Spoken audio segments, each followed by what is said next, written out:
John Fowles was one of England's best-known novelists of the last 60 years. His books managed to be bestsellers whilst also having what you might call brainy elements that appealed to the literary establishment.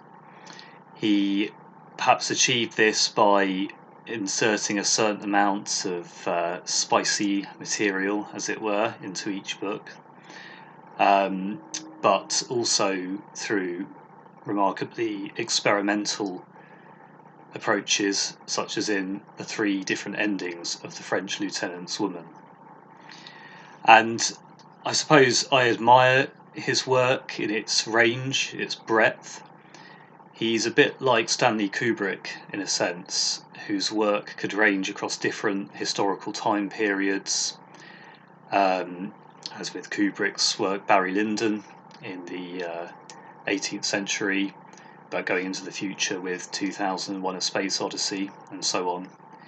And John Fowles is somewhat similar in his work covering what was then the contemporary time of his first novel, The Collector, the Victorian era with The French Lieutenant's Woman, and his last novel, A Maggot, in the 17th century.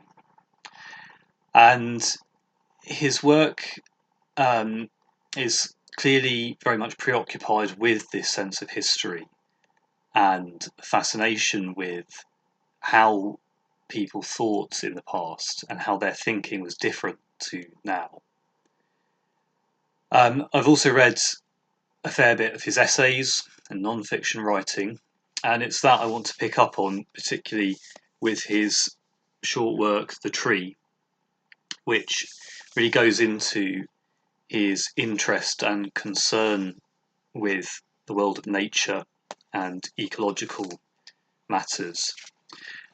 And the main thrust of The Tree is a meditation on how the scientific naming, rationalization, recording of nature for Fowles is a very ambivalent, if not dangerous thing, that seeks to achieve a mastery over the world of nature, that perpetuates the arrogance of industrial civilization that is slowly destroying the natural world to its own detriment, ultimately to mankind's detriment.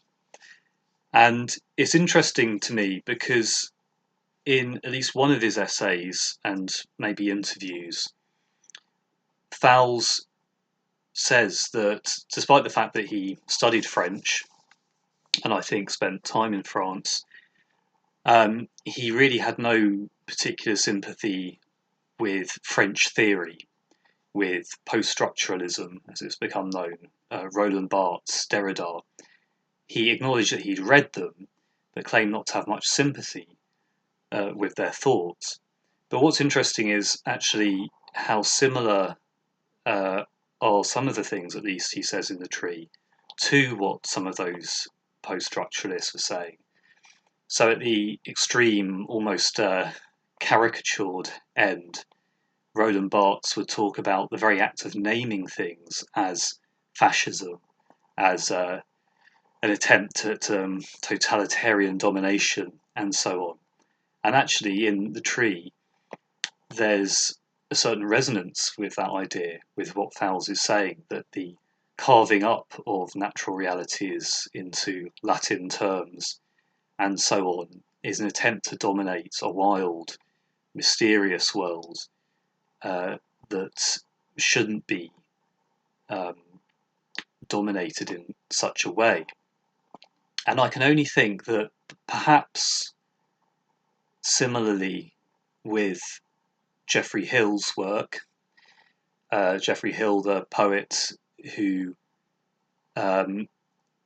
almost completely ignored in his critical writings the post-structuralist theory that he clearly can't have been ignorant of.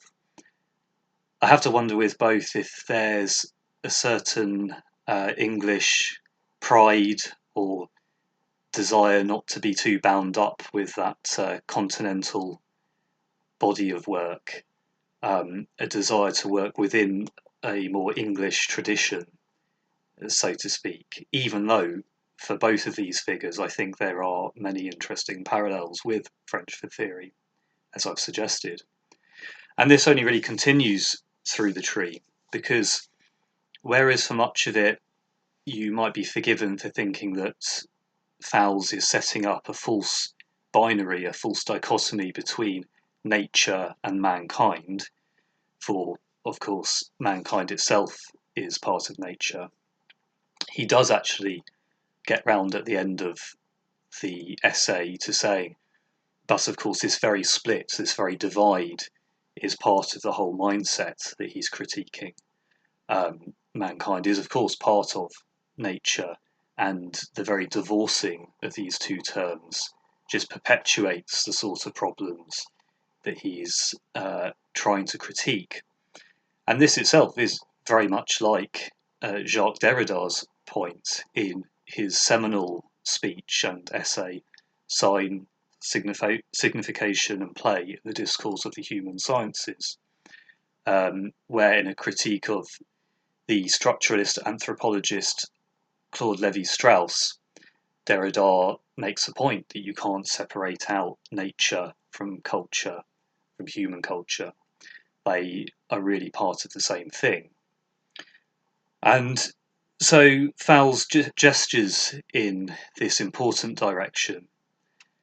And it's a point very close to my own heart. I haven't gone much into ecological matters on this channel before, but I am very concerned with the direction our civilization has gone in. I think there's almost been an inevitability to it. Although clearly I'm interested in Marxist theory, and I think Marxist theory is highly productive for an understanding of our world.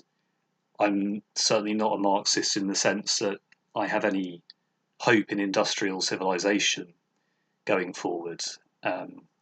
To that degree, I could be called a primitivist in that I think it was maybe a mistake to have ever stopped being hunter-gatherers, effectively.